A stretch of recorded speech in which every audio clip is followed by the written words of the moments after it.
2 सितंबर को इसरो ने अपने पहले सूर्य मिशन आदित्य L1 को सफलतापूर्वक लॉन्च किया। इसरो के वैज्ञानिकों की कड़ी मेहनत के बाद ये मिशन तैयार हुआ।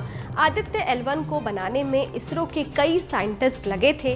साइंटिस्ट के साथ साथ कई इंजीनियर्स भी थे। इन्हीं में से एक इंजीनियर है मध्य प्रदेश की बहू प्रिया कृष्णकांत शर्मा, जिनकी इस वक्त सोशल मीडिया पर खूब चर्चा हो रही है।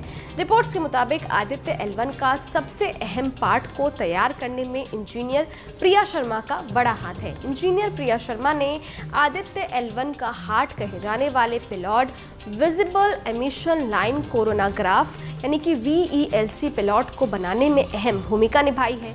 चलिए इस वीडियो में जानते हैं कौन है इंजीनियर प्रिया कृष्णकांत शर्मा, जिन्होंने आदित्य L1 के दिल को बनाने में अहम भूमिका निभाई है। नमस्ते, मैं हूं अदिति शाह और आप देख रहे हैं न्यूज नेशन का डिजिटल प्लेटफॉर्म। चंद्रयान 3 की सफलतापूर्वक लॉन्चिंग के बाद शनिवार यानी 2 सितंबर को आंध्र प्रदेश के श्रीहरिकोटा स्पेस सेंटर से आदित्य L1 को लॉन्च किया गया। भारत का ये पहला सूर्य मिशन है जो सूरज के पास जाकर उससे निकलने वाली रोशनी का अध्ययन करेगा, साथ ही सूरज पर हो रही एक्टिविटीज पर भी अपनी नजर रखेगा। आदित्य L1 अंतरिक्ष यान ये दूरी करीब 4 महीने में तय करेगा। पृथ्वी से सूर्य की दूरी लगभग 150 मिलियन किलोमीटर की है। सूर्य का अध्ययन करने के लिए आदित्य L1 में 7 पेलोड लगाए गए हैं। इनमें एक सबसे अहम विजिबल एमिशन लाइन कोरोनाग्राफ यानी कि VELC पेलोड है, जिसे मिशन का हार्ट यानी कि दिल कहा गया है। VELC पेलोड सूरज की HD फोटोज लेगा, साथ ही स्पेक्ट्रोस्कोपी और पेलोरोमेट्री भी करेगा। इसी VELC को बनाने में MP के बड़वाह की बहू प्रिया कृष्णकांत शर्मा की एक अहम भूमिका है। प्रिया वर्तमान में Indian institute of astrophysics Bangalore में प्रोजेक्ट इंजीनियर के पद पर कार्यरत हैं। ये पेलोड इसी इंस्टीट्यूट में बनकर तैयार हुआ है। उन्होंने इस पेलोड में ऑप्टिकल डिज़ाइन एनालिसिस और सिमुलेशन में अपना योगदान दिया है। इसके साथ ही जब इस पेलोड को यान के साथ इंटीग्रेट किया गया तो अंतिम ऑप्टिकल टेस्ट के दौरान भी वे इसरो में मौजूद रहीं। इस मिशन के लॉन्च के पहले ऑप्टिकल टेस्ट में प्रिया की प्लानिंग और सिमुलेशन के रिजल्ट से पूरी टीम को निष्कर्ष निकालने में मदद मिली थी। आदित्य L1 के L1 पॉइंट पर स्थापित होने के बाद इस VELC पेलोड से जो डेटा आएगा उसे एनालिसिस करने वाली टीम में भी प्रिया शामिल है।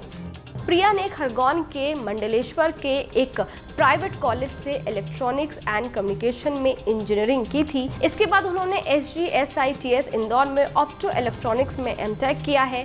प्रिया ने IIT इंदौर में भी करीब 6 महीने तक काम किया था। इसके बाद उनका सिलेक्शन DRDO में हो गया। अक्टूबर 2019 से सितंबर 2022 तक वे DRDO में रहकर रक्षा से संबंधित विभिन्न अनुसंधानों से जुड़ी रहीं। DRDO में उनकी रिसर्च के बेसिस पर Indian institute of astrophysics Bangalore में उनका सिलेक्शन हुआ था।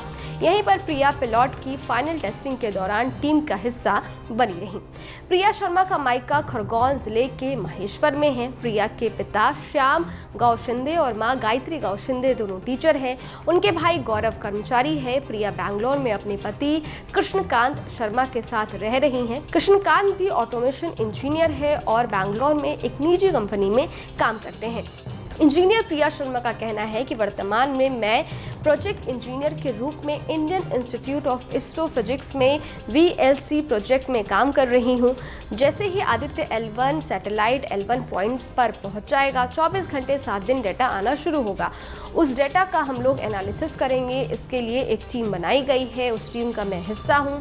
पहले मैंने ऑप्टिक्स में अहम योगदान दिया। मैंने VELC डिज़ाइन का एनालिसिस किया है। जैसे ही VELC इसरो को हैंडओवर किया गया, उसके बाद भी इसरो में कुछ टेस्ट कंडक्ट किए गए थे। खैर, इस वीडियो पर आपकी क्या राय है? ये वीडियो आपको कैसा लगा? हमें कमेंट बॉक्स में लिखकर ज़रूर बताइएगा। इसके साथ ही अगर आपने हमारे YouTube चैनल को सब्सक्राइब नहीं किया है तो फ़ौरन कर लें, ताकि हर न्यूज़ अपडेट सबसे पहले आप तक पहुँचे। डिटेल स्टोरी के लिए आप हमारी वेबसाइट newsnationtv.com पर भी विजिट कर सकते हैं। शुक्रिया।